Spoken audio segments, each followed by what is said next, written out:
Good evening, everybody. This is the Hillbilly Think Tank with me, Spencer Keck, here in Hardin County, Kentucky.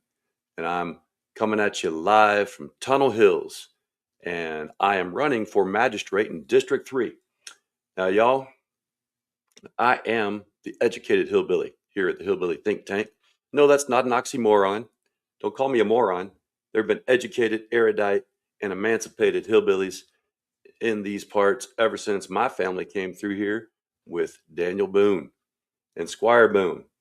So, y'all, right now in Magistrate District 3 of Hardin County, you know, it is coming close to election time, and real people are making real hard choices. Do you buy the groceries or do you pay the electric bill? Do you take overtime shifts or spend evening with your kids? Tonight, we're not talking about politicians or economics. We're talking about your neighborhood, the people of District 3, about what the economy actually feels like from the ground up. So stay with us.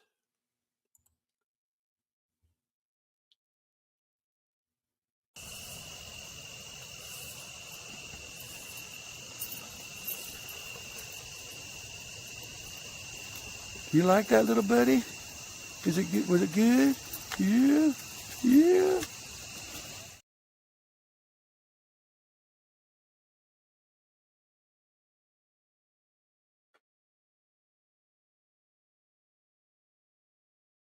All right, y'all. So we're back. That was my little buddy Casper here out having fun.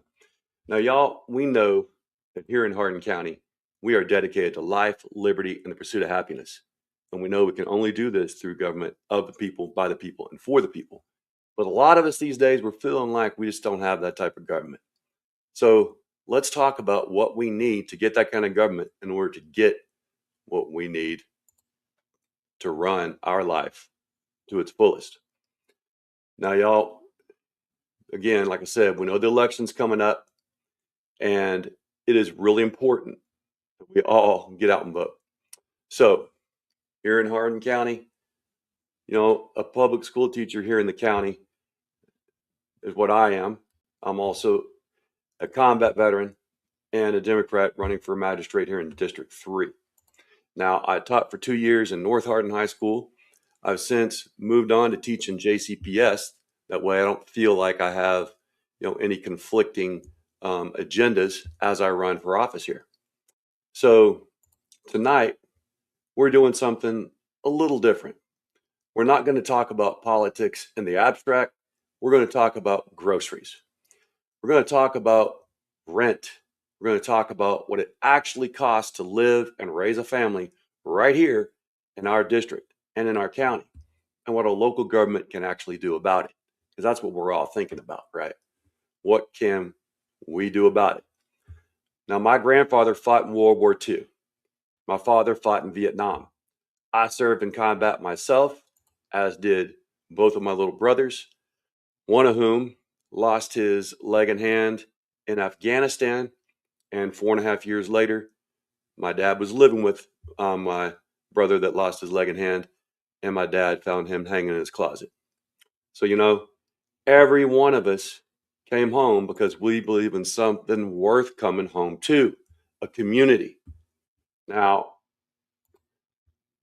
I came home to Kentucky. My dad had actually gone to take care of my brother in Aberdeen Proving Grounds. That's the Army base my brother was at when he found him like that.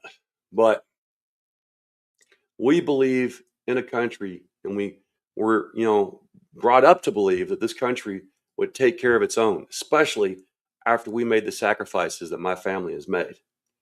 And right now, a lot of families in District 3 and in the rest of the county are struggling in ways that no veteran, no teacher, no working parent should have to struggle. So let's get into it.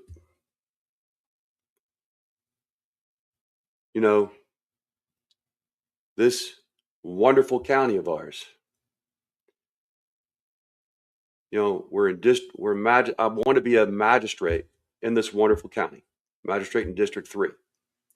So let's look at what it is that it takes in order to live in this county. So before we dive into numbers, let's take a minute or so for folks who are newer to Hardin County to, and newer to Hardin County government to understand how it works. Because I'll be honest, just about everybody, knows doesn't really necessarily know what a magistrate does. And so I decided to run for this race. I hadn't a clue, especially what judge executives did. But of course, a judge executive really can't do anything unless he works with the magistrates. So the magistrates make up the fiscal court. And the fiscal court is made up of the county judge exec and 8 magistrates, one from each of our 8 districts. We're the legislative body of the county government. So we vote on the budget, we vote on ordinances, we vote on how tax dollars get spent and where. Of course, that's what we all are interested in, right? Now, District 3 covers a very significant area. It goes all the way from, of course, I'm right in the middle of it here in Tunnel Hills neighborhood, which is, of course, right in between Shepherdsville Road, Tunnel Hill Road, and then that goes all the way back to 62. And the district also stretches out to Colesburg. So, that's that small, close-knit community, really good residential community located near Muldry Hill and I-65. You can actually see it from I-65 or briefly. It is known as a family-friendly area with a high rate of home ownership, a population of about 1,319. So it features also right near there, we've got Youngers Creek, which has a large residential acreage is what it's known for. So you can have, 6 to 29 acre lots out there, Youngers Creek, and they're often listed for sale with opportunities for custom builds. I like to go out in that area, not far from Youngers Creek, to go hiking with the dogs, one of our wonderful state parks. I got my 4 pups, and they just love to scamper in those hills and hollers. So we've, in this geography, coming back from Colesburg, Youngers Creek, making your way back this way, Tunnel Hills, go through Battle Training, and then turning on Shepherdsville Road, which of course, come on down, we're going to turn into Miles, and take from there Miles and go towards Mulberry, head on out to Eastern Parkway. When you get to Eastern Parkway, that's this side of it is District 3. We're also going on down into Elizabethtown, and from throughout Mulberry and on one side of Miles is District 3, all the way down to the old courthouse at the square. Got a little pie-shaped portion of the old square there that's in District 3. All right, so now we're all familiar with what we're talking about. So, we got a lot of farming areas here.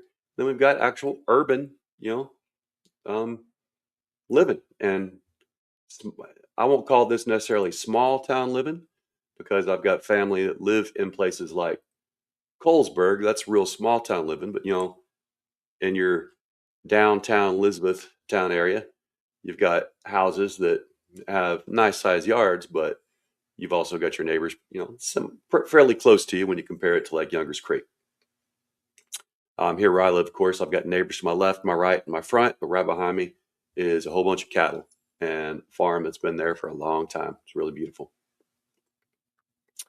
So anyway, this district stretches from all the way from basically Fort Knox back down to Elizabethtown. And there are teachers, veterans, factory workers, farmers, and small business owners in this district. This is really key to how we understand ourselves.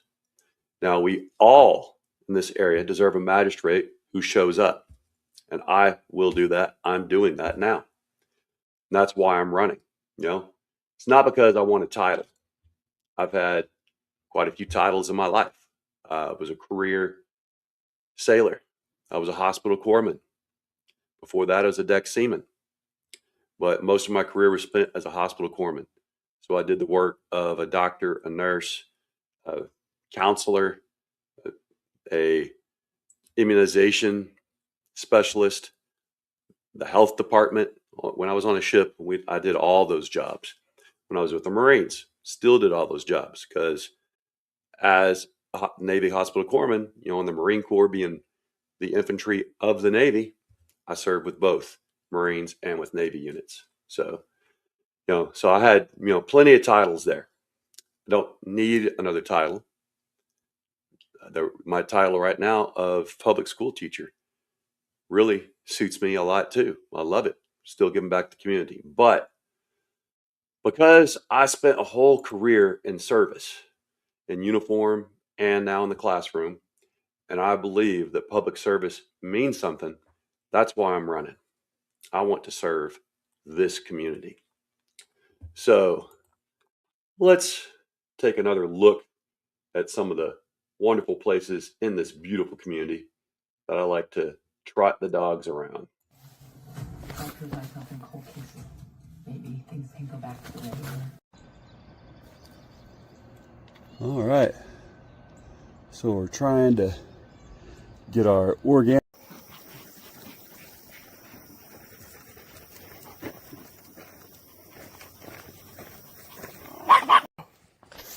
See?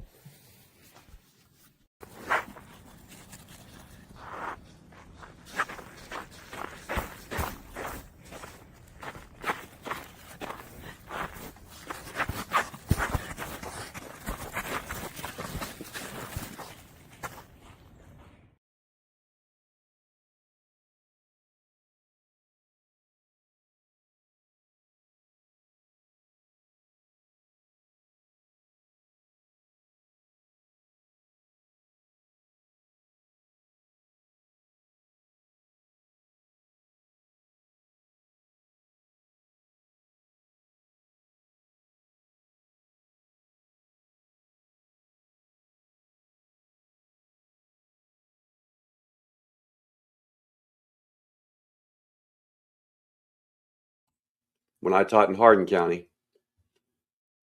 I saw every day this interface between kids that live on Fort Knox or had lived there, and their parents are stationed there.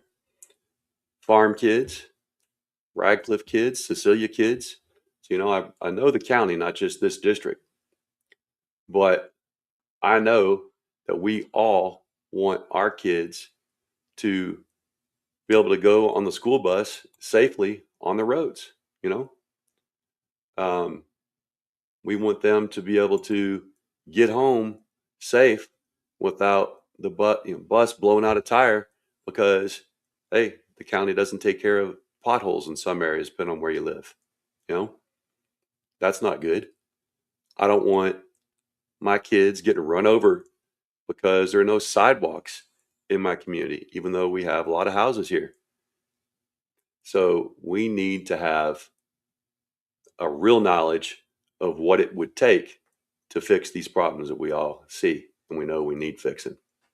So, you know, I used to see it when parents would come to school events, they'd be stressed. I'd see it when students would come in late because their parents had to work two jobs. They might even miss a day of school. So, according to recent data, the average American household is spending significantly more on basic necessities than they were just 3 years ago. I know we all feel it. Grocery prices have increased by somewhere between 20 and 25% since 2020. Utilities are up, way up. Gas is volatile, and healthcare costs so much, and the costs are just climbing. Now, here in Kentucky, the picture is real. The median household income in Hardin County sits around, we've looked at it, about $50,000, depending on where you are, or lower in many places. So, we can have and afford a modest lifestyle. Some of us, but many of us, that's, when talking median, there's quite a few folks who aren't making that much. So we need to be able to afford this housing, food, transportation, healthcare, childcare. And, these costs often run way above this median income made in this county. So what can we do about it? Child care alone can cost a family $800 to $1,200 a month in this region. That's nearly a car payment on top of a car payment every single month just to go to work. We all got to have a car just about to go to work. What does that mean in real terms? It means families are making impossible choices. Do we fix the car or pay the electric bill? Do we take the kids to the doctor or do we cover the rent this month? And as I'm out and about talking to people, introducing myself, introducing my campaign, I've had folks tell me, you know what? I don't even have a car. I can't afford one. And I'm talking to them, where they work. They're telling me we really need that public transportation that has been promised to us by the fiscal court for years, but we don't have it. The bus you see around, running people around, is privately owned, and it charges people by the mile. Basically, it's a glorified taxi. And that is quite pricey for folks on a very fixed income, especially if they're only making $7.25 an hour or less.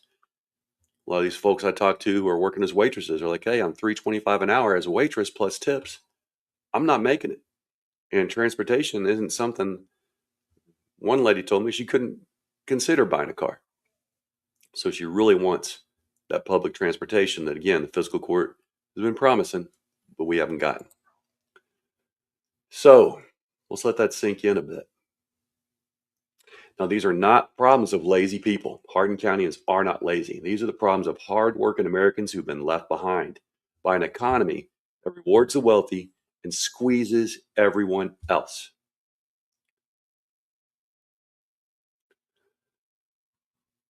Can you feel it? I know I feel it. So, employment in this district, there's a lot of folks who really were counting on the EV plant, worked there 3 months all over this county, and they felt the crunch when it got shut down. And we know that Governor Beshear has just announced that Ford is going to put in quite a few pennies, quite a few $1 million to bring in the plant back to a new use now. They're promising to start off with 2,100 employees and to make their way up to 5,000. Now, I'm excited about that because I want to see the young folks here be able to stay in this county and make a good living wage. But let's see what they really do, right? We need that to really happen and to work because the cost of living is only half the story. The other half is what people are actually bringing home. Fort Knox and the defense sector, they're major employers here in Hardin County. And that's a stabilizing force for this county. But of course, not everyone works on the post. And even for those connected to the military economy, wages don't always keep pace with cost. Just remember what happened during the shutdown. That hurt not just the folks that work there on the base, but also it affected the folks who out here in town with the small businesses that rely on folks coming off of that base to spend their hard-earned money. And we know that. We remember that. Now, Kentucky's minimum wage is still a paltry $7.25 an hour. That's the federal minimum. It hasn't been changed in 15 years. And everything else has gone up dramatically in those 15 years. Now, as I said, I'm a teacher and I know firsthand that public servants are underpaid in this state. Kentucky teachers on average earn less than the national median. And many of my colleagues are working second jobs just to stay afloat. That's not right. That's not how we attract and keep good educators for our kids. Now, I'm fortunate. I did retire from the military.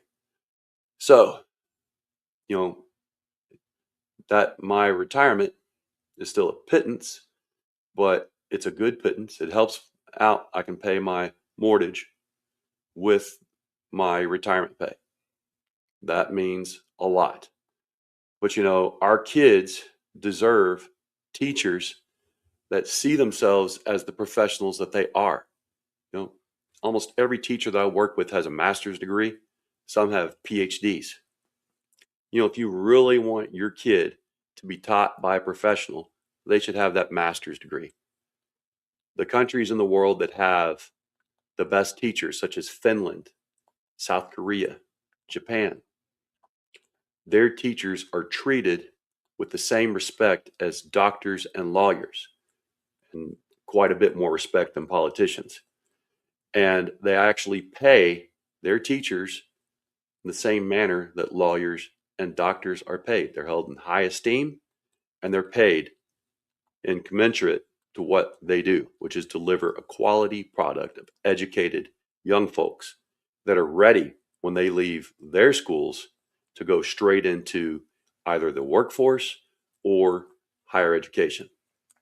Now, y'all, it's really, really a travesty in this nation that the folks that spend the most time with your kids and are in charge of making sure that your kids get to become doctors or lawyers, it's really a travesty that we don't pay them commensurate to the expectations we have for teachers. So, we really should think about that. That's the largest employers in rural America. And here we are in mostly rural Hardin County. Of course, we know Radcliffe and Elizabethtown are sizable, but we're still rural. The largest employers in rural America are school districts and healthcare. So why don't we give them that appreciation? Because that's the biggest employers here. We want our kids to stay here, work here, play here. So the same is true for other essential workers, emergency responders, county employees, healthcare workers in our community hospital, and our community clinics. These are the people who kept this country running through the pandemic, and they deserve wages that reflect that. They put themselves in harm's way. Now, I want to be honest with you. A county magistrate doesn't set the minimum wage. That happens at the state and federal level. But local government can advocate for that. Local government can prioritize living wages in county contracts. Local government can create conditions that attract those employers who pay fairly.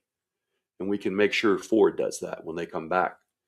And a magistrate who shows us that they're going to show up, they're going to be here, and they're going to make a difference. This is what we need. And this is what I promise I will be. I will speak up for all of us. I will make a difference because that's what I believe with everything I have and every fiber of my body. Absolutely to the core. That's my passion, service and showing up. I did it for 2 wars and everything in between in my service from 1990 to 2014. And so did my brothers. So did my dad. So, in this beautiful state we've got so many opportunities in a beautiful place to enjoy beautiful scenery.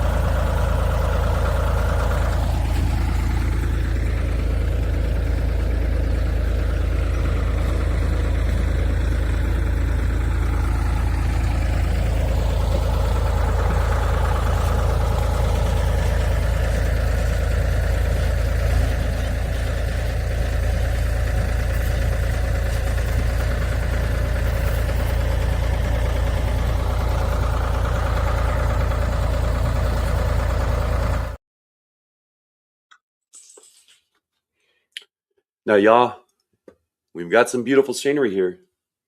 We've got some wonderful folks here, some of the best I've ever known. But we've also got folks who are feeling the housing and rent pressure and feeling it for real.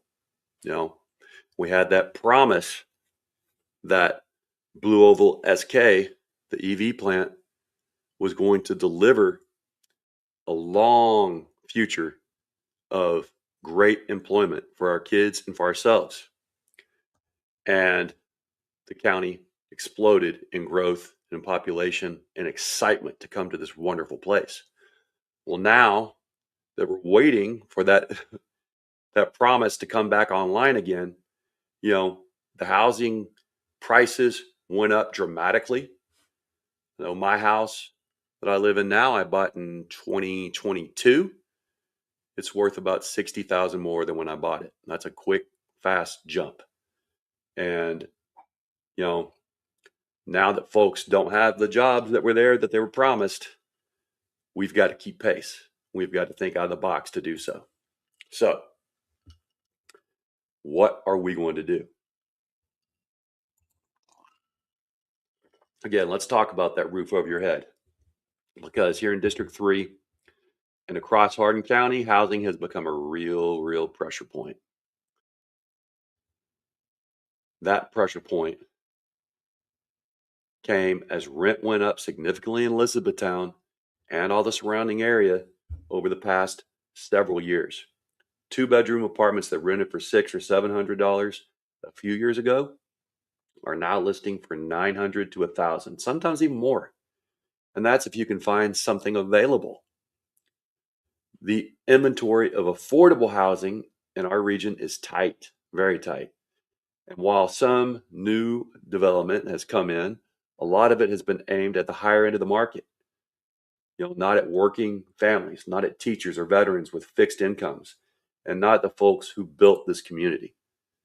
You know, we were expecting to pay premium prices for houses because we thought that the executives that were going to come to Blue Oval SK and all the tertiary businesses built up to support Blue Oval SK was going to bring in high paying execs. You know, well, where are we now? We got to remember who built this community. It's us. You know, for homeowners, property taxes haven't skyrocketed the way they have in some urban areas. And that's something to be grateful for in Kentucky. But maintenance costs, insurance costs, and utility costs have climbed. And for seniors that are living on fixed incomes and homes that they've owned for decades, even a modest increase can feel crushing. And that's what I keep hearing over and over. Now, I think about a family like one I know. I won't use their names, but they're in the district. Dad is a veteran. Mom works at a local business. They've got 2 kids in our public schools in this district. They've done everything right, and they're still barely making it month to month because rent went up and their wages didn't. That's who I'm running for.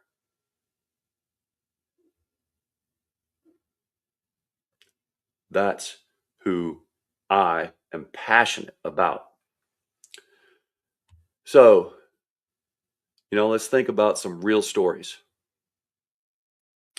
Let's think about the voices, like I said, that I heard over the past several weeks. I've been talking to people at community events, at the hardware store, at church, on my hikes, you know, around our great parks, you know, right here in District 3. I love going over to Buffalo Lake. Get to meet some great folks on those hikes. You know, my dogs love it.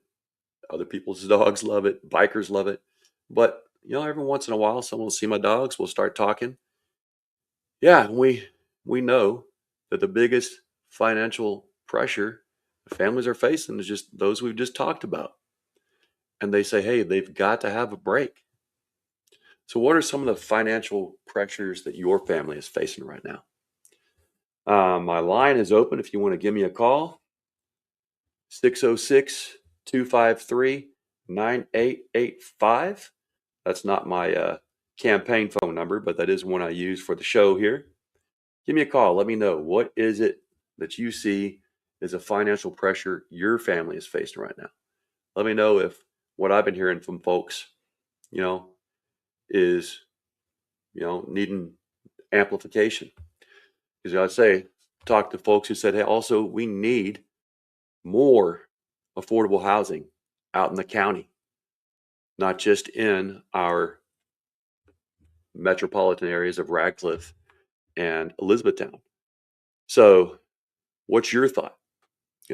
How are you feeling this crunch when it comes to, can you afford to fill up 2 cars if you got a 2-income household and you both are working? I know it's tough. I've got an electric car. I was hoping that a lot of us could start affording them here in Kentucky if that EV plant had stayed in line and in production. But what do you think? Say, give me a call, 606-253-9885. If you want to give a shout out to me, I'll put my number up here in the chat. And give me a call. Let me know if there's some pressures that we're missing and that I need to really look at, because I'm hearing a lot of them. And again, affordability and costs are some of the biggest. The fact that we love this place and we want to see our kids be able to stay here because they love it here, but they don't know if they'll be able to get a job that will be able to keep up with the higher cost of living now. Hey, before I go on, and while I'm waiting to see if anybody wants to call, let's go see who we got on here tonight. Any notes that we've got? All right, we've got Becky. Hey, Becky and Randy. Thanks, guys. Hi, Randy. Yeah, Becky recognized I would show a little scene there of Bernheim, close by with the dogs. Oh man, have I still lost volume? We back? Let's see. Can you guys hear me? Hopefully the volume's back. Hopefully I haven't been talking to nothing. All right. We are closer to foreclosure than we are mansions. Yeah. Randy says, yep. All right. Yes, teachers are completely under-respected, underpaid, and overworked for little wages. Becky says, yes, we do. All right. Randy says, the last 3 General Assemblies in Frankfort have been the worst on teachers in Kentucky. Yeah, got to agree. We know that our governor and our lieutenant governor have tried to do more for teachers, but they cannot get the General Assembly to go along with that. All right. Becky says, many workers gave up careers, bought homes, moved states just to be completely let down. We're talking about that Blue Oval SK. The people of Glendale have to look at a promise that fell through every time they drive by. And isn't that a monstrosity to drive by and see an enormous empty promise with those empty buildings? I say empty, I mean empty of workers. And absolutely, Randy, Becky is speaking the truth. Becky says the new developments are unaffordable. They're beautiful, but who can afford them without multiple incomes in the home? And yeah, Becky, that's exactly my sentiment. They built just about, I think, 3 blocks away from me here, right across from the community I live in, across Shepherdsville Road. They got a beautiful, beautiful new luxury apartment complex that they built. I'm wondering how many people are really able to afford their rent there. All right, Becky says, we appreciate seeing you out. For those watching, Becky says, Spencer really is out in the community, probably more than he says he is. LOL. Thanks, Becky. And Becky says, we need roads, infrastructure, affordable housing, and accessible medical care in rural areas. Yes, we do. And we need to build them with union labor. Absolutely. A rising tide lifts all boats. and that's it. You know, I've been a member of 2 unions. First, I was a member of AFGE when I worked for the VA. And then now that I am a teacher, I'm a part of the Kentucky Education Association, KEA. And it's, of course, I was a member of its subsidiary here in Hardin County when I taught here. And now that I teach in JCPS, I'm a member of JCTA. I know that unions are there for all of us. Like I said, they lift all boats. And the tide comes up when unions are there and able to do their thing. All right, we got Coffee Cats here again tonight. Thank you so much for tuning in. And Coffee Cat says, hey, everyone, please don't forget to like and subscribe. Yes, thank you so much for reminding everyone of that, Coffee Cats. And we've got Randy saying, the big, beautiful bill cut the funding for green jobs like Blue Oval and was a cause of the demise of that plant. And yes, it was. It is a complete travesty to me. I mean, gosh, the funk that I felt when I heard this travesty at Blue Oval SK, because only a week before here on this show, I had made a promise that if I am elected in November for magistrate here in District 3, first thing I was going to do was buy a Ford Lightning. Now here we go. That thing's out of production. Just a travesty. Absolute travesty, because Kentucky was going to make its battery. So, all right. Well, like I said, y'all, for the past several weeks, actually several months, I've been talking to people at all these community events, the VFW, the American Legion, and along with the other places I mentioned earlier. Again, that simple question I'm asking, what's the biggest financial pressure your family is facing right now? Again, my number's up there if you want to call and let me know what you feel it is. But I've been listening to folks, and say, hey, I also heard an adult say, hey, we really need county help when we're adults. We want a class to do things as adults, like some dance lessons, maybe. We need to know if we're out in the county, where can we get the GED lessons if that's what we need? So, I told her, hey, ECTC is one of the places to start, but, we do need, as the lady said, it's great that the young kids have activities in the towns, but in the county, there's really nothing for folks that are adults and have been for a while, and their income is fixed, but they really feel that they need a break, and they would like to have a break of just some adult entertainment education, learning how to do some dancing or learning how to do maybe some quilting, these things. And this is something that, I'm listening, that actually struck a chord with me. So, all right. Again, if anyone wants to call in, feel free. Got the phone number up there that we can dial in. And all right. Now, another thing is someone said, hey, groceries. I used to spend just $150 per week, but that's not what I'm spending now. She said, yeah, she felt during the bird flu that the egg costs were high, but that wasn't anything compared to everything being high now. And she understood during the bird flu epidemic that why eggs were expensive. That didn't bother her as much. But when she goes to drive to the grocery store now, and she's at the far reaches of the county and driving all the way in to a store and all the way back to her house, nearly empties her gas tank, she's feeling the crunch.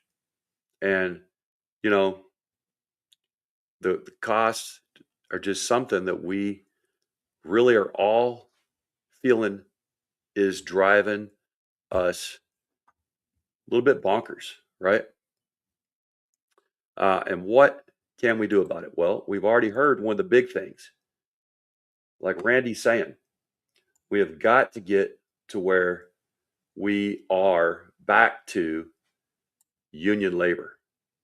Have to have union labor to help us get the wages that we deserve. If the state assembly is not going to raise our hourly wage, well, if we have, the unions doing what they do best and advocating for us, then we won't be paid $7.25 an hour. But of course, we know that right now we've gone to become a right to work state, even though we lost folks in this state to fight for the right to unionize years ago. Now, they're union labor. I know Randy, I know Becky, they work union labor, one of our UAW run plants here in the county, and I'm really proud of them. I know that we have AFGE folks, that's the federal government's employee union, and they have a very good union on Fort Knox. But we need more. We need for our teachers union here in this county to be as strong as the teachers union is where I work in Louisville. Because JCTA, when they go sit down and negotiate, they negotiate real good. We get a lot, almost everything, I should say, that we want. I'm paid a lot better than I was paid here in this wonderful county. But again, it's where are our priorities in this county? So, what is it that we can do in this county and in our local government to create conditions that will create prime opportunities for the UAW to get even stronger, for AFGE to stay strong on Fort Knox? And that's what we're here to talk about. If Randy has any ideas, I'll wait for him to tell us. But, Randy, I see him putting another number out here. Randy says that Ford got roughly $9.2 billion in federal tax dollars to create the Glendale plant and the one in Tennessee. Basically, Ford got a free plant in Glendale and we paid for it. Hey guys, we got Becky on the line here. Becky, how is it going? Hey, how are you? All right. So, I thought it would probably be easier to chime in for this. Yeah, well, actually, I wonder if we can do, it looks like we might have Randy coming in. Let's see if we can do the joint call. Oh, he hung up. Yeah. Oh, So, what do you think? so you were talking about the different unions and getting them involved. Can you hear me? Yeah, I can. Can you hear me? Yeah, got you. So we were talking about the different unions and getting them involved. I just wanted to talk about, I've actually. Hold on just a second. Hold on just a second there, Becky. Let's see if we can get Randy. There he is. All right. Lobby for bills to help get them passed. We've been, today, I just came back from May Day today. Oh my gosh. I was so concerned with the Oaks. I forgot the most important reason for this day, May Day. Oh, man, where'd you go? It was a fantastic turnout. We were up in Louisville. The AFL-CIO was there. We had UAW. We had Teamsters, CWA. I know I'm going to forget a whole bunch of names, so my apologies to the ones I forget. But it does. Oh, hey, Randy.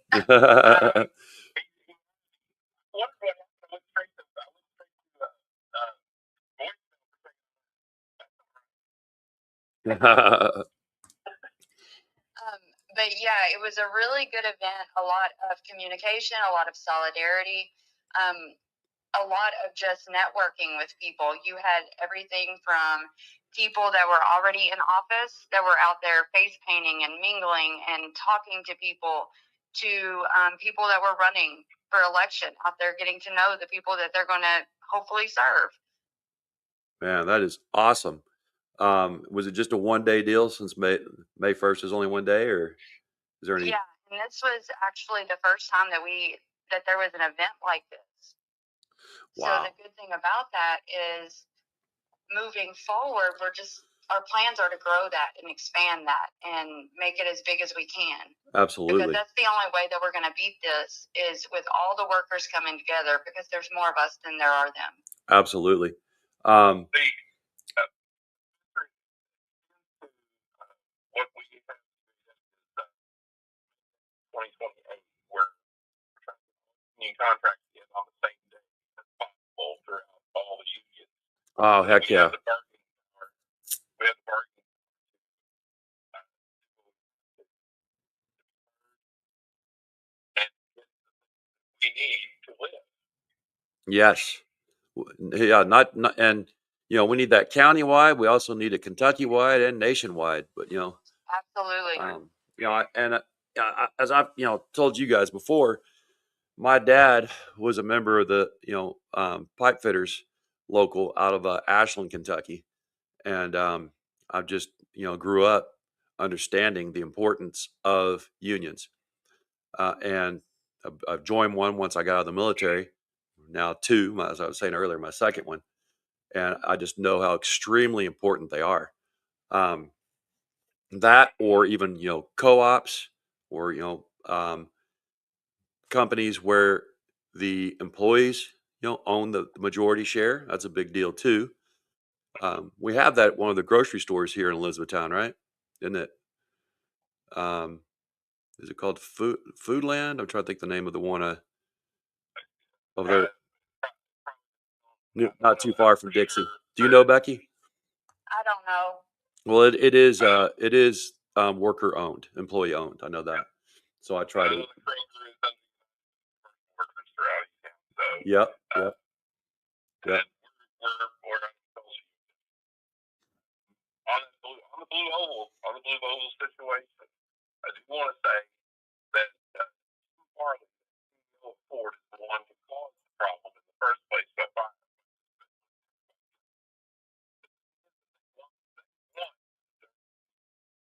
Ford was still a part of that, even though it was Ford and Blue Oval are SK together. It's still fighting for them to get recall rights. And that's what I hope happens. Yeah, I was wondering. I was glad you guys.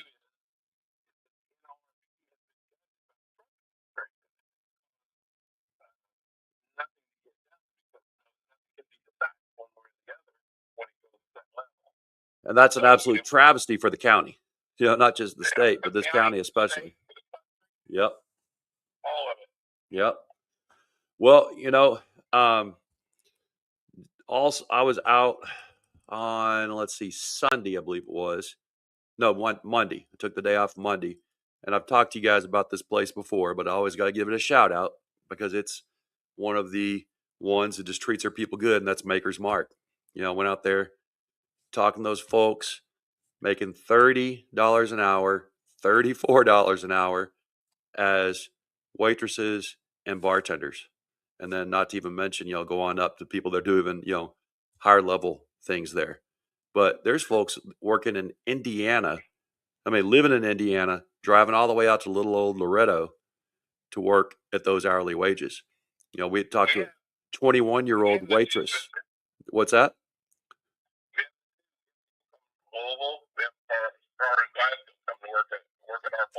Because of the UAW union, yeah. Yep.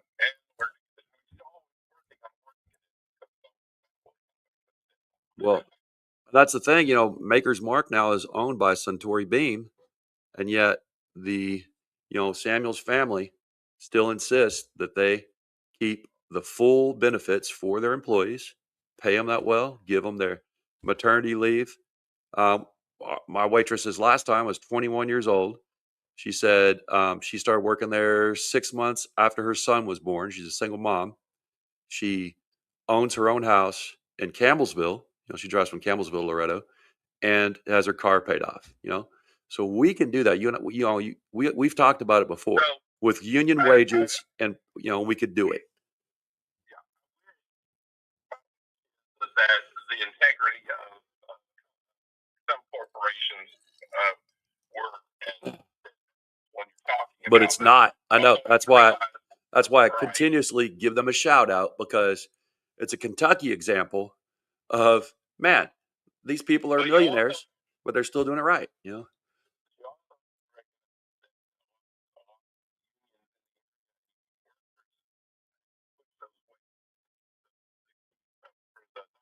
plant those wages like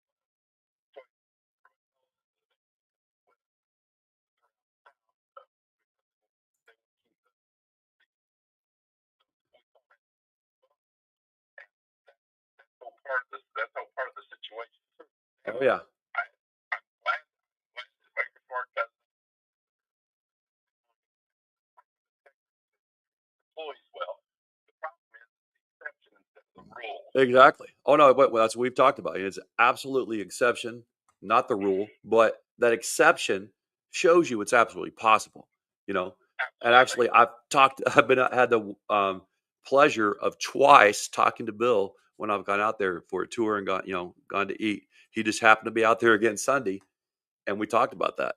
Talked about how these tariffs have been, killing the industry, and it breaks my heart because I know that they're doing everything they can for their employees to keep that, life up. Yeah. That's right. Well, shortages in this week, still shortage. It's ridiculous. And Man. it's all because of this tariff war and all of these things happening. Too many inconsistencies and long-term decisions based on short-term unreliability. Yep. And that whole unreliability, it affects all across our entire nation. You have gas prices are so high, and we've seen this historically. When prices get high, people stop buying high dollar things like vehicles, Like I'm saying, yeah. computers, Well, that's what this, things. one of the folks, was telling me, he's like, hey, I drive so far to get to the store, and by the time I pay those gas prices, I can't buy everything I want to. She's like, I used to pay $150 a week for groceries. Now it's 220 easy, often 300, 350, because the family's a little bit sizable.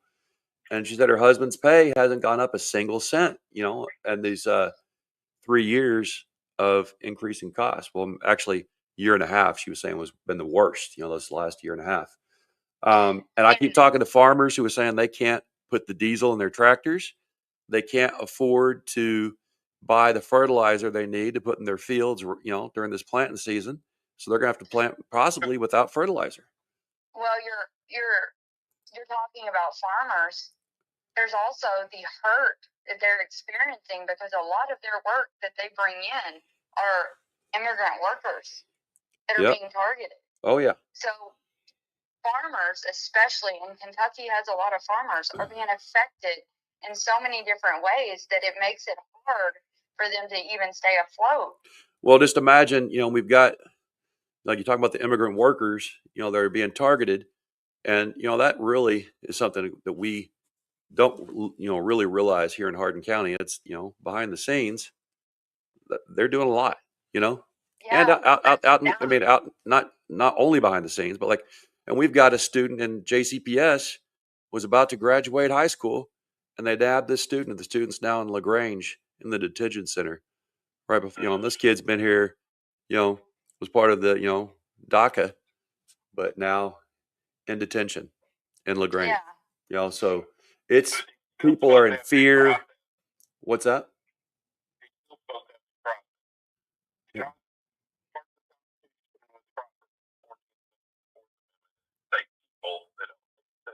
Yeah. But how often have you seen that on the local news? I haven't seen it. Just because I teach it, Yep.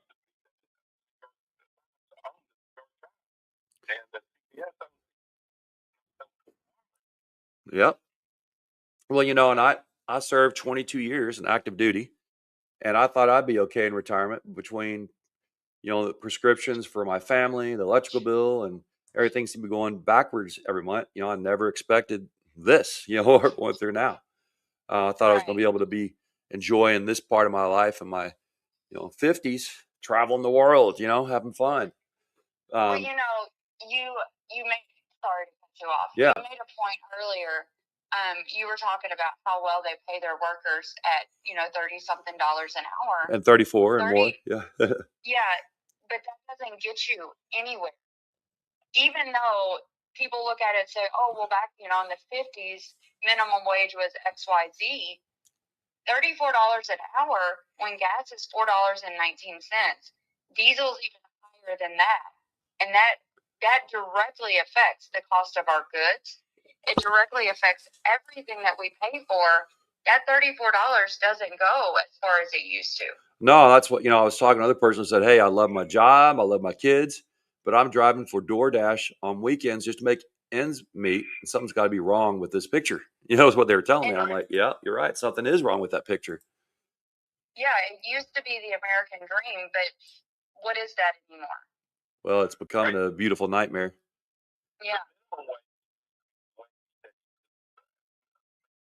Normally, and able to live more, especially like you said, 15 years since we've had an increase. It's always one of the last ones to do anything about helping people in that regard.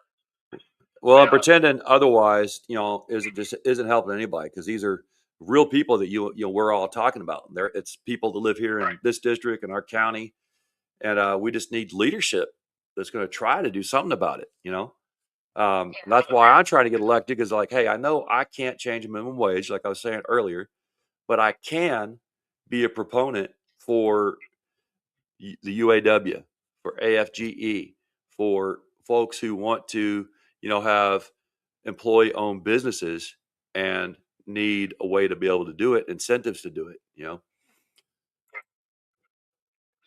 only short right now. Our money has two problems. Number one, we have inflation, and most of where it's called stagnant. Continuously where prices printing more money and worth less, which makes it worth less. Well, and those tariffs don't help. The tariffs drove the desirability of the American money down the drain. People are like, what? We'll use the euro. Yep, yep. Well, the next thing I guess I got to ask you is, what is possible for our local government to really do? That's so what I think, magistrate, if I actually get elected, what I can actually do, is be that politician that doesn't make big promises that I can't deliver on, but I can be straight with folks. So I actually have a very easy answer for you. It's an easy answer that will be complex to pull off. But the simplest answer to that is do what you can to support unions in the area, because statistically it is proven that when there is unionization in the area, people make better profits, they have better health care, better protections on the job, and it benefits the community in ways that you can't really palpitate all the time. Oh yeah, absolutely. And that's my deal. Is I'm a union member myself, union supporter. I'm a veteran supporter. Yeah. And I want, And we know that, and we appreciate that. well, I want You to know, see more of these, groups come together. We need to have, like we've talked about before, a meeting of AFGE, UAW, and whatever union the coffee shops, come up with in the area. Yeah. Yep. Yep. So I think next time we talk offline, we need to make a real plan for it. yeah. And that, like I said, those conversations have started happening. There is a grocery store in Louisville. It's called Rainbow Blossom. and they were organizing. They didn't have very many workers. They are coming under the United Food and Commercial, or help me, Randy, USCW. Commercial, yes, commercial workers. And they've been waiting 3 years. They won an election contract. You go Yes. So we got involved. Different unions, SEIU would go show up. Of course, UAW, we would show up. We would go every single week and stand outside that grocery store to let the company know, like, look, they're union workers just like us, and we all stand together. That's what we have to do. We have to start unionizing people in every way that we can possibly bring them together. So we understand we are closer together than we are farther apart. And we need magistrates that won't work against labor, but will work with labor. Won't push. Absolutely. And that's the big push for me. Because I like I say, I've seen what unions have done for me when I was in AFGE. And I was doing my darn best to make sure that the veterans that I was advocating for got everything they needed. But when some folks didn't like that in the VA because they were going to have to work harder, and tried to get me fired. Well, it was the AFGE that helped me to advocate, for my position and, my work with the head of the Montana VA, which is where I was working at the time. And we won the case, and they told basically these rabble rousers to shut down and leave me alone and let me help veterans, So I want to see more of that. I know we've got AFGE at the VA on Fort Knox. We're supposed to have a VA clinic being built just off of Ring Road, which would still, I think, probably be in my district. Doesn't matter. It's still going to be here in Hardin County. And so, that's going to be another AFGE union in the county. We've got AFGE at the VA on Fort Knox. Of course, Fort Knox has AFGE and HRC and other places, that DOD employees work. So we've got to get together. I invited one of them that I met not too long ago to, come on here tonight, but I'm not sure if, if you got the message or not. But I really would like to see us all get together and really make a difference, because Hardin County, they deserve it, and we definitely deserve that Ford do the right thing by employees this time around.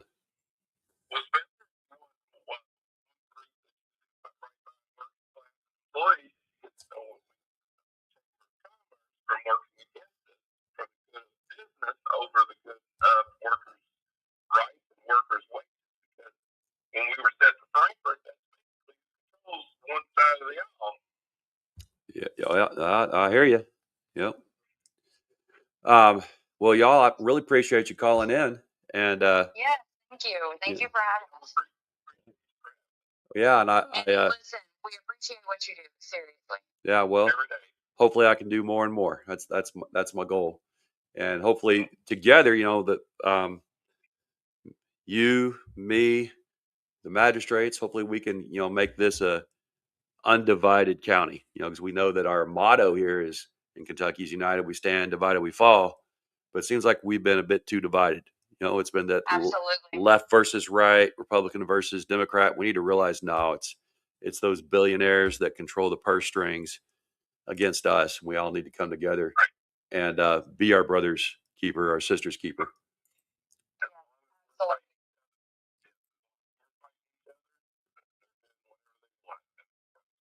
Yeah, absolutely. Copycat said she couldn't hear me. I hope that wasn't, darn it. I don't know if that's you guys on the phone or if that's me talking to you guys. So while I have you on here earlier, when I couldn't hear you, it was like for a couple minutes at a time and then it popped back on. So I don't know if that's still the case because I can't hear it right now, but I'll let you know. Okay. Yeah, I appreciate it. Again, y'all. All right. Listen, thank you so much. Y'all have a great night. You too. Bye. And so everyone, hopefully you could hear our conversation there. Hopefully it wasn't just seeming like it was a one-sided deal, because we've got a lot going on. And, right now we know that we're all under stress. this war is not something we expected to be affecting our economy and for us to be pulled into again. And before I sign off here, I just want to remind us all that they're right now on those ships that are there running the blockade on the Strait of Hormuz. The sailors are not eating properly. And I just, this is something that you might not have heard. I'm sure you actually haven't heard because I haven't heard it on the state run media, but I have seen it on other reliable news sources. Sailors reporting from the ships, and it's not just sailors on the ships, it's sailors and Marines, because this is an amphibious readiness group, meaning Marine transport ships plus an aircraft carrier out there waging this war.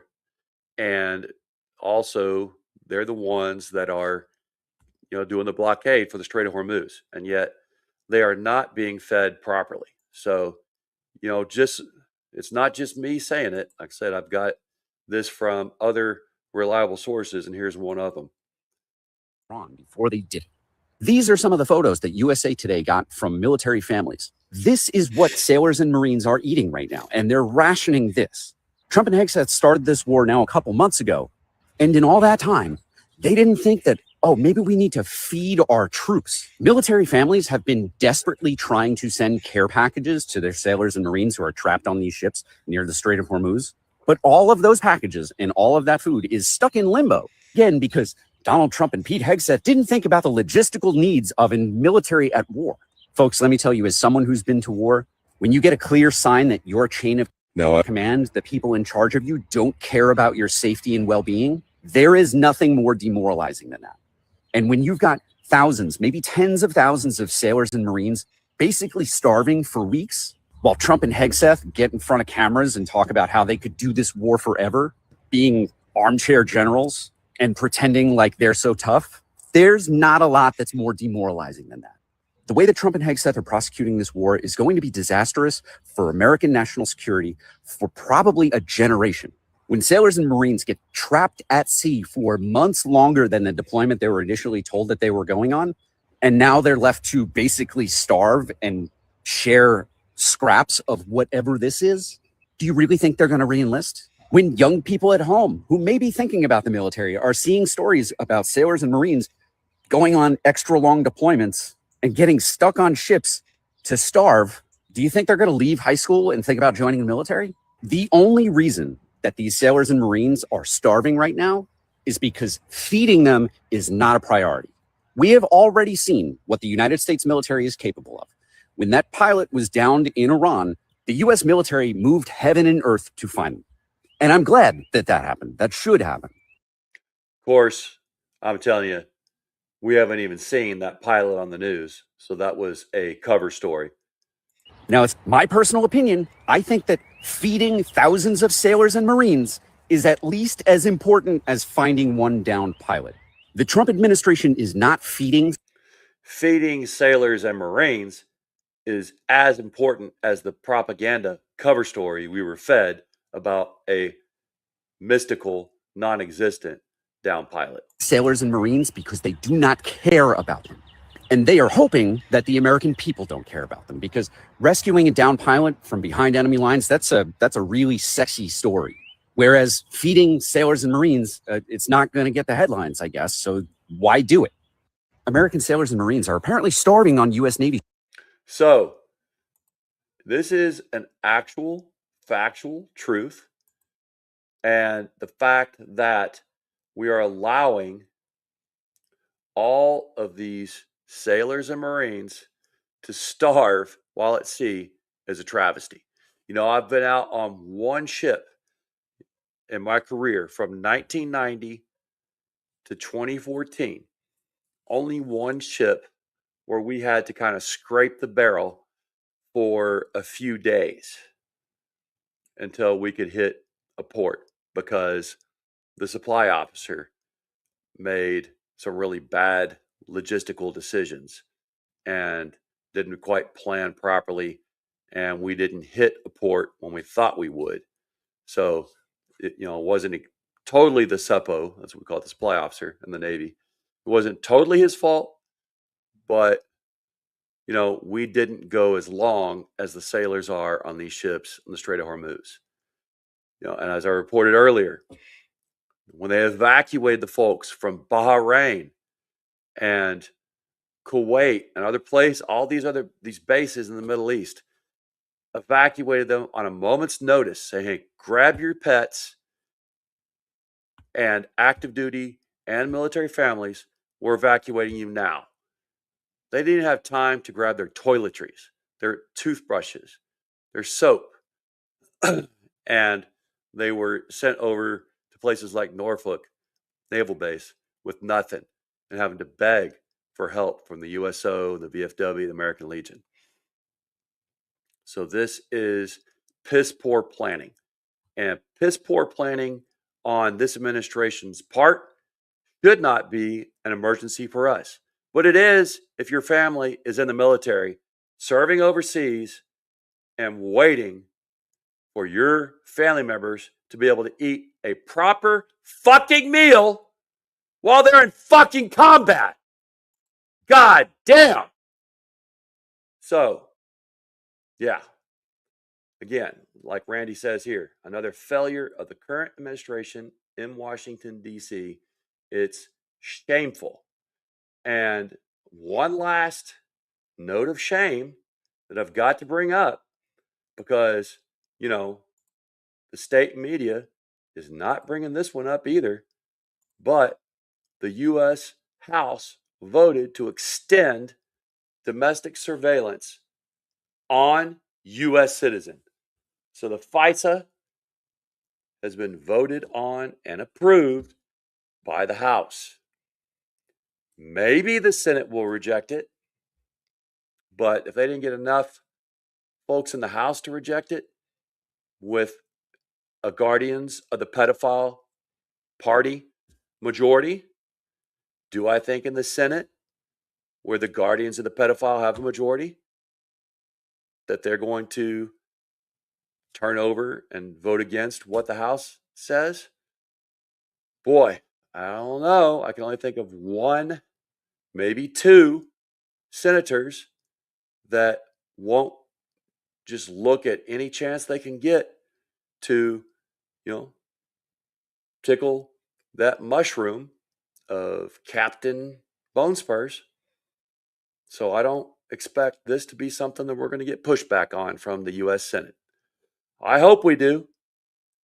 I hope there's some people in the Senate who are not just so fully dedicated to continuous support from the cult that they will allow domestic surveillance of U.S. citizens to continue unabated and unfettered. We'll talk more about this later because, tonight was more about local politics. But again, domestic surveillance will affect everyone, everywhere in the United States, including Hardin County. Maybe especially Hardin County, since we have a very important military base, Fort Knox, in our county. That gold bullion reserve is very important strategically and economically. And our HRC for the Army is very important. So, yeah, if they're going to want to surveil anyone, it would be folks here in Hardin County. And, y'all, we really need to think about this, y'all, as we move forward. And it is real close to time for our primary elections. And as Randy is saying right now, Randy Whelan, thank you. Time to vote them out. Y'all, we've got candidates who have passion, erudition, and they have the mental capacity to stand up against authoritarianism. So, we know that William Dakota Compton, has been on this show before. Actually, I started with him on every Sunday. He used to be on here with me. Hadn't been on here in a while. But May 19th, as Becky is saying, that is primary time, y'all. May 19th, that is primary time. We got to get out and vote in these primary time. We got to get out and vote for a candidate who can win, who has the capacity to win. And once they win, they have the fortitude to stand up to the guardians of the pedophiles, to stand up to this Epstein class. We can't have a namby-pamby, just run-of-the-mill establishment Democrat take this position. So I am endorsing William Dakota Compton for U.S. Congress. We've got to get Guthrie out of there. We've got to stand up for working class Kentuckians, working class citizens in the whole of the United States. If you elect William Compton, you will be electing someone who has a passion for Kentucky and for his district, who will be here for us. So I don't know what more I can say about that, but we've got to get out and vote May 19th. Hopefully you're registered and can vote in your party in a party primary. If you're an independent, yeah, you just said you didn't really care enough about democracy to make a choice and to do something about it. All right. Randy says, don't boo, vote. He's quoting, I guess, Barack Obama. Yeah, it's absolutely it. We cannot give up our responsibility. We can't abdicate our responsibility to anyone else. We have to take responsibility ourselves. And I'm asking you, y'all, I'm not being primaried. Of course, I'm asking you to vote for me in November. But in the meantime, in these primaries, for people that are being primaried, again, I'm for Compton. And I am completely in line with him. He is another public school teacher down there in Warren County. He's already in public office down there in his town. And so he knows how to write a bill. He knows how to work with folks to get things done, to get legislation done. So we can capitalize on that when we send him to Washington. We're not going to have someone with a complete lack of experience in public office if we elect him to represent us in the House of Representatives. Now, we know Guthrie is not representing us. He's not a person that is out there swinging a hammer, holding a rifle on watch. He's not someone who's ever entered a classroom of public school kids and had to learn how to work with all kinds of personalities in order to impart knowledge and excellence. But William Compton has. Now, here in Hardin County, we've got Vincent Thompson. I've had him on this show 3 times, and he's talked about what he believes is necessary for this great union of ours, this great United States, to move forward and to keep on working and pushing for farmers, labor, all the folks who get the job done, build Kentucky and build the United States. So he is running for Senate. I've also had on here Logan Forsyth. He's a man of vision. He's a man of experience. So, we got Vincent Thompson, who I am pushing for because he is a local Hardin Countyan. He is a cattleman. And he really has a passion for the needs of this country. He knows that we need affordable health care, and he has a plan for how we will get it. He has a story about how he lost his wife during the COVID epidemic to, well, go ahead and look up some of his stories online. I'm sure you can find it there. He'll tell you what he believes in.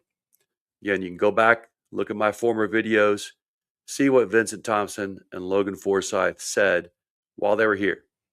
They're both men of vision, men of intelligence, men of deep thought, and men who care for everyone in Kentucky, no matter who you are. He knows that Kentucky citizens are some of the hardest working and some of the hardest loving people there are, you know? And that's why, even after all my time away in the military and in my time away in federal service, I came back to Kentucky. Because, y'all, there's nothing like our old Kentucky home. But our new Kentucky home is something else. And we got to keep it that way.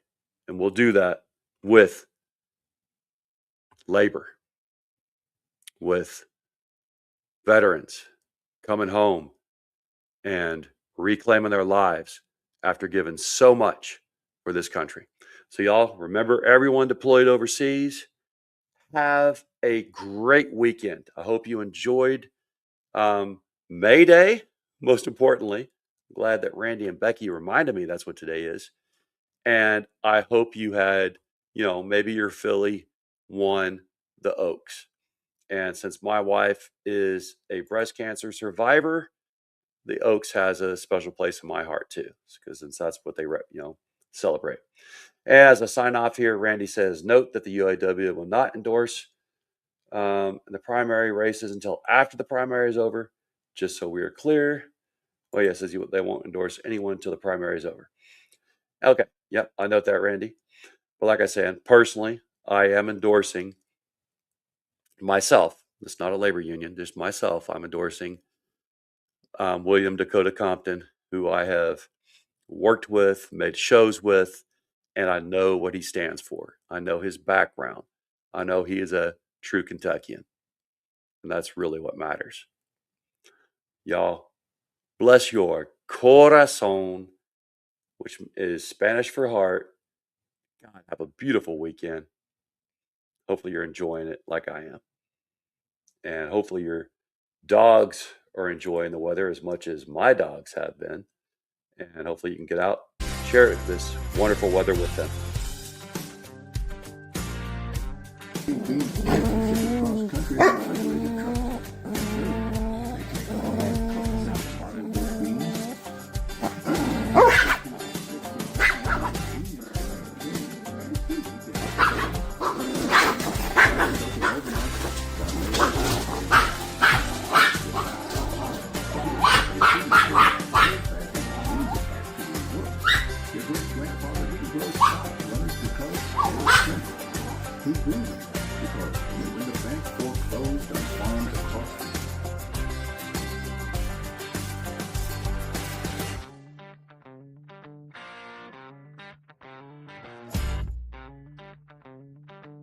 Soundstripe.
Soundstripe.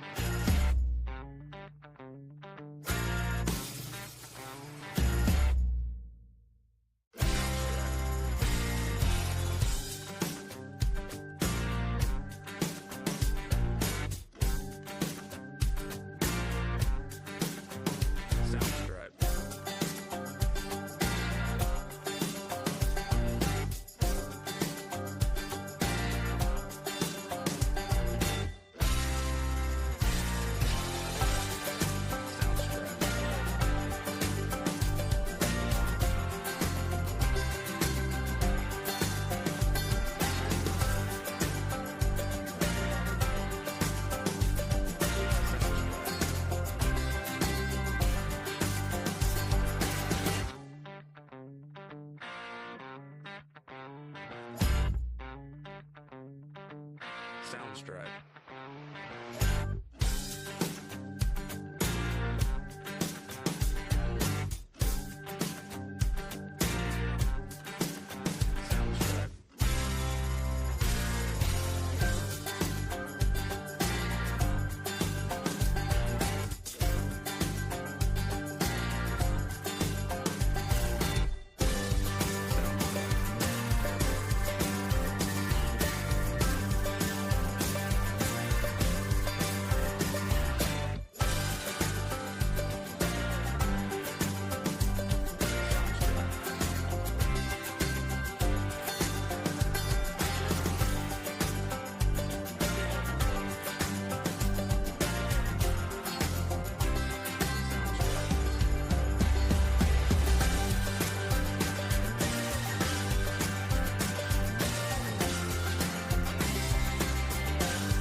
Soundstripe.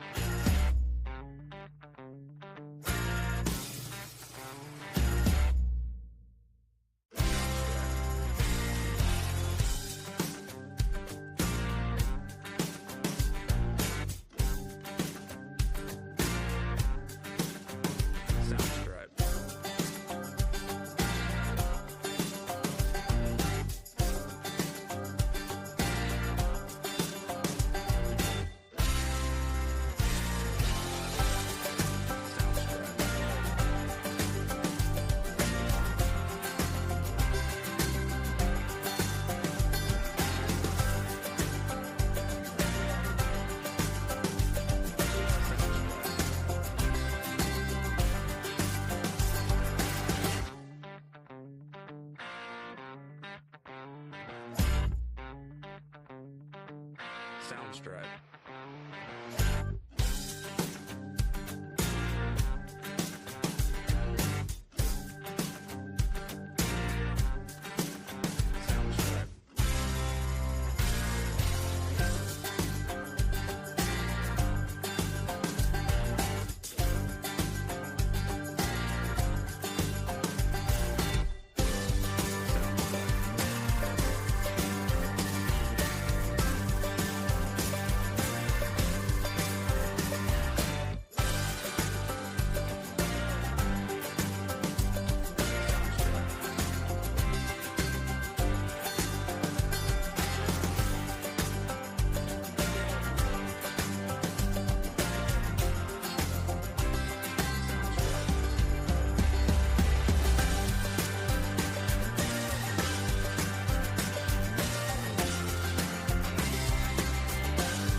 Soundstripe.